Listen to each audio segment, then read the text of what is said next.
ako sa bahay. Palaro-laro ng online games, tapos konting set para hindi makalawang. Saka yung mga bandmates ko rin. Ganyan din sila. Ako, yung starting ng pandemic, sa bahay lang din ako kasi bawal yung tapos nag-isip pa kami ng grapes ni Christopher yung sa Plus kasi wala kami bawal kasi yung During the pandemic, hanggang na rin yung nangyari. Kasi ang tawag yung lockdown. Steady lang, para nakahayatos na rin. Kasi walang ginagawa. Tuloy sa paggawa ng bagong music. Kaya ayun, nabulang yung bagong EP namin, yung limang kanta. So yun na nabot talaga ng pandemic time. Nung pandemic, kahit hindi kami nakikita, patuloy pa rin kaming nagkukontak via social media, tapos yung mga kamakre. At nandun lang ako sa bahay, naghihintay ng ayuda sa gobyerno para may makain.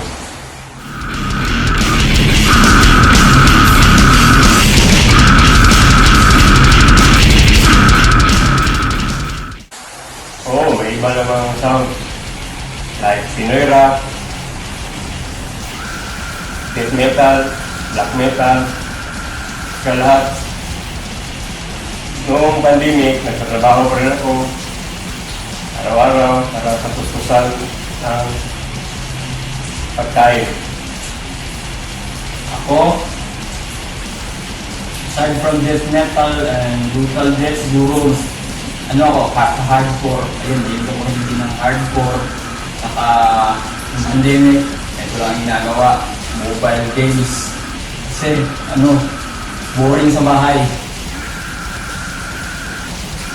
ako nakikinig din ako ng mga death metal kasi gusto ko yung tapos nagtrabaho rin ako ng sa ito yung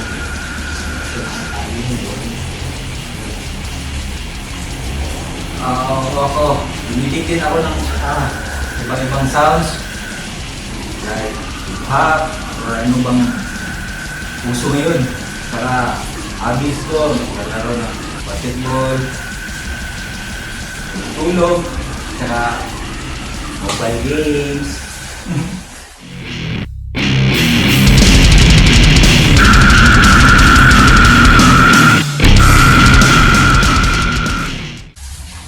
Lamau started around 2005 with different members.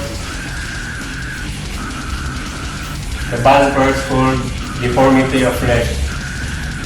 Tapos, isang show lang nila yung dalawang show. Tapos wala na. After that, nag-graduate na ng high school yung mga member. Tapos nagkagana dun sa Davao. So ayun, nahinto. At that time, Ridan. I was the only original member left. Yes. And Ridan was the only member. So I decided to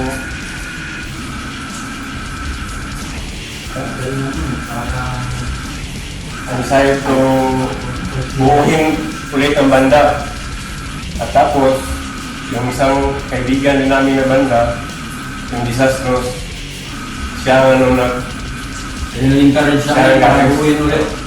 Tapos, yung pangalan ng banda, ayun na, Lamau. So, at doon na, pumasok na si Tim Warren. Kasi magkakapit-bahay na kami dalawa. Circle of friends. Tapos yung drummer namin, wala rin. Kasi may ibang inasikaso. Tapos, yun na, kinuha rin namin yung drummer ng Disastros, Eugene. At doon, tuloy-tuloy na, gumawa rin ng mga komposisyon. Demos. Hindi namin, tinagalan. We made 3 songs and then we record to the studio as a demo. This video is sponsored by Stabbed by Lilith Piercing. Hurry, get your dream piercings and avail our promo. Get 3 piercings for the price of 999 pesos on 2 ear piercings and 1 face piercing of your choice. Our shop is located in Malanday, Marikina City near South Supermarket and Robinson's Supermarket. We are available for walk-in customers from 12 p.m. to 9 p.m. and home service as well. Check now our piercing rates.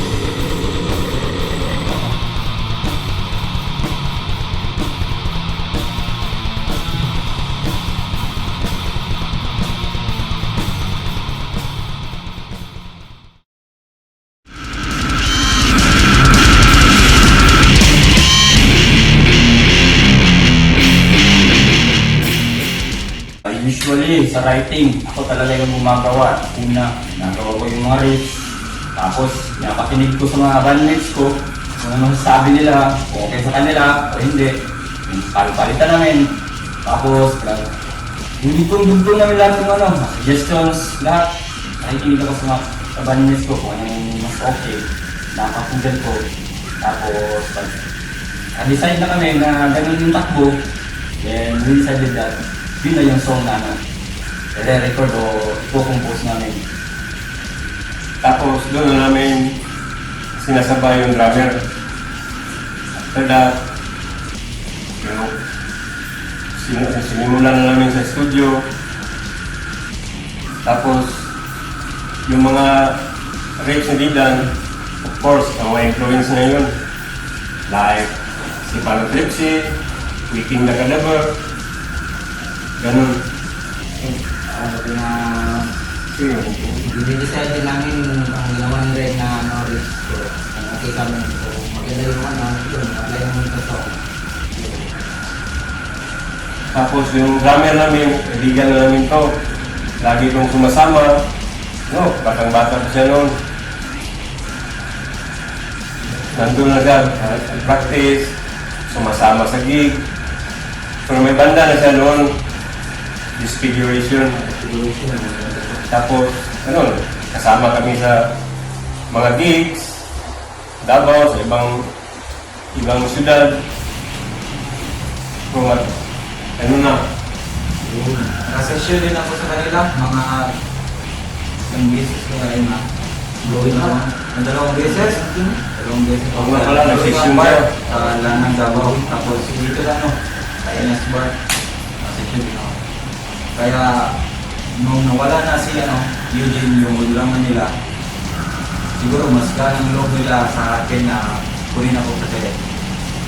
Sige, bahay lang, kaibigan, para mga kapatid. isang bayan din kami. Parehang din parang ganito.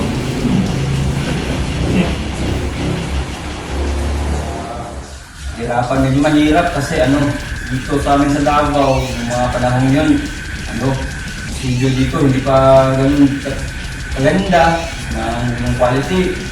Mahirap talaga. Simula kami sa pinakamahirap, hindi kami satisfied. Pero sikap lang kami nagsikap hanggang sa may dumating din yung studio sa Davao, yung Sonic Factory, may-ari si Paolo Claudio. Kayo mga tauhan niya, si Prof G.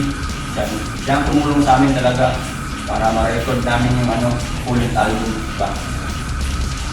Before kami nag-record sa first full length, 4 na buwan naming pinaghandaan yun before sumabak kami sa studio. At ganun, nakadeal ng label. Tapos, tinulungan din kami. Ayun, success. Mobile pa nga tayo nun, pag-recording. Hirap dun. Kasi lasing pa kami nag-recording nun. Hindi pa nakatulog. Tapos, recording. So, okay naman lahat. At yun, after June 2010, lumabas yung album. Salamat din pala kay Joy Brood Productions. At saka doon Salman Rasol, ang laging tumutulong sa amin. This video is sponsored by Noise Then Music Studio, Lights and Sounds. We are located in Bawang, La Union. We accommodate weddings, birthdays, debut, music video production, seminars and many more. Message us now on our Facebook page for your video and audio needs on your special events.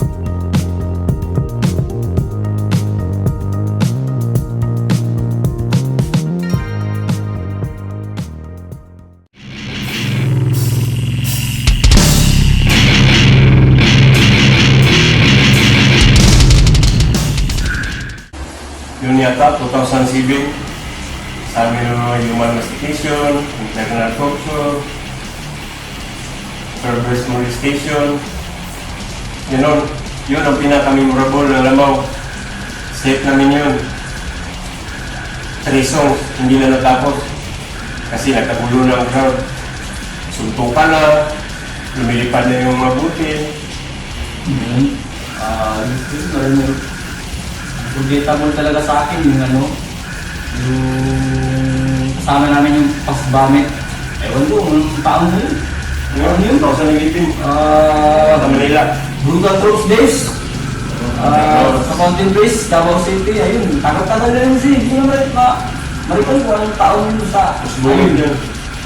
Kasama namin sila, yun talaga yung pinaka-unforgettable na mga gigs na napuntahan o na salihan namin. Una na lang pumunta dito sa Davao. Ang mga taon din na yun, nag-boom yung eksena ng Brutal Death, yung malpas yung mga new school yung mga banda, mga slam. Ganun, yun. Yun talaga ang hindi ko malilimutan. Sorry. Oo, ganda ng crowd tingnan kasi masaya. Maskit yung mga tao, no? Amas. Tapos nakakatawa yung mga staff ng lead kasi naaway na, paano tutuloy yung kanta, naaway na yung mga tao. Hihinto na ng pulis, papaputok na ng baril. Pati yung pulis, sumali ang tututukan. Ano na muskit yung pulis? Hindi lang.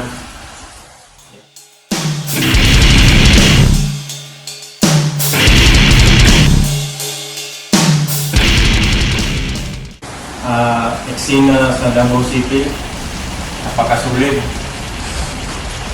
Daming event, iba-ibang genre.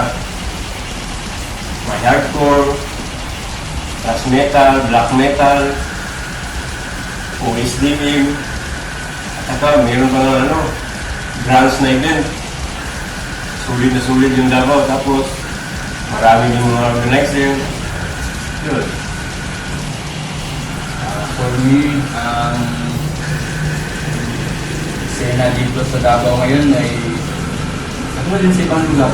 Nag-involve. Pero sulit talaga. Sulit talaga yung Davao. Davao City. Yes. Maganda din yung scene sa Davao. Ang galing ng mga banda.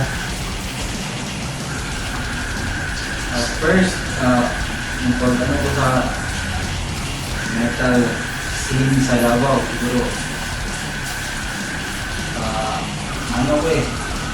parang na-excite na yung taon na parang gusto ko talagang magkaroon ng doon ako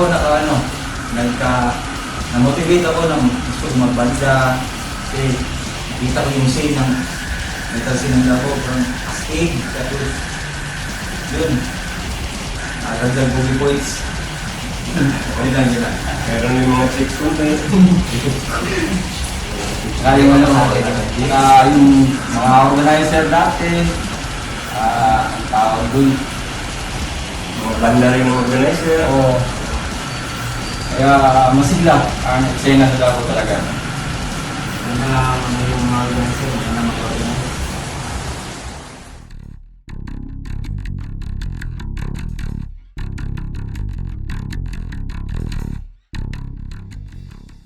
Ang masasabi ko today about sa mga naging deathcore, metalcore, mga backend, pulsar lang, standard festival, magpatuloy lang kayo sa gusto nyo, yun yan eh. Ganda rin yun kasi makapunta ng ibang bansa. Yung meron din ng mga gig na nakasama rin kaming hardcore, deathcore. Okay lang din naman. kung nila ko dyan, suporta pa rin ako sa eksena nila. Yun lang. So, supporta rin tayo sa kanila. Kung anong nilagay nila. Yun. Yung akin, ayaw yun. Tapos nahiyarin kami ng maging trailer. Baka hindi na babagay. Tapos yung drummer namin, mahilig din ko sa deathcore. Sa hardcore. Hardcore, di ba hardcore? One fan ako na hardcore. Number one fan na ito ng hardcore.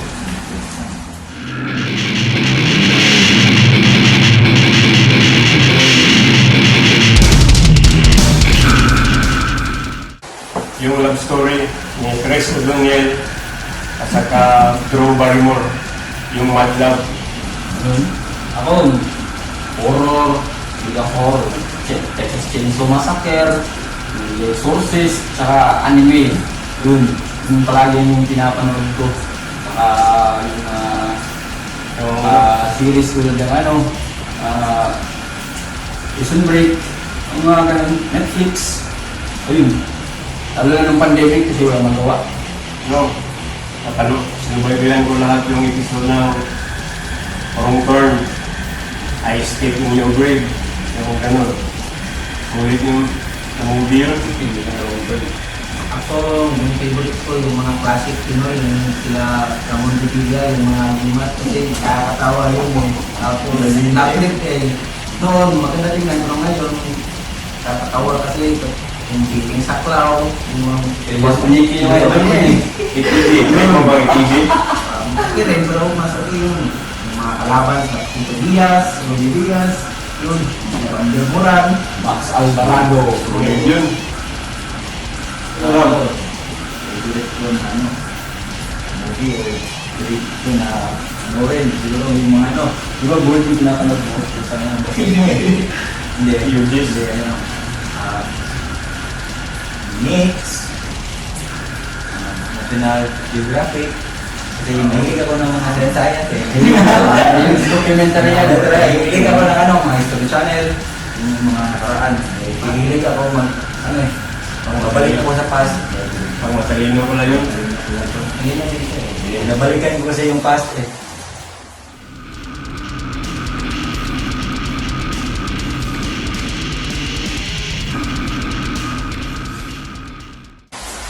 Salamat sa interview ng Lamaw, Detron Records, David,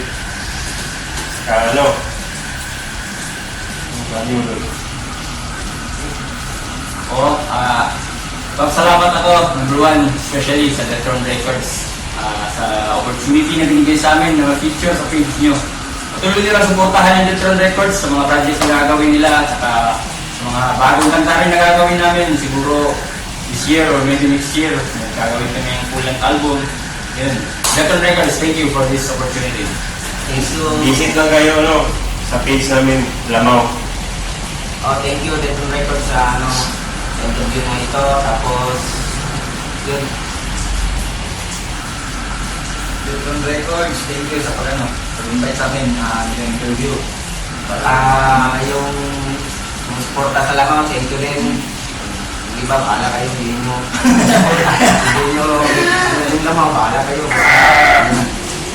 Thank you. Watch out na lang sa new songs namin doon sa page. Thank you.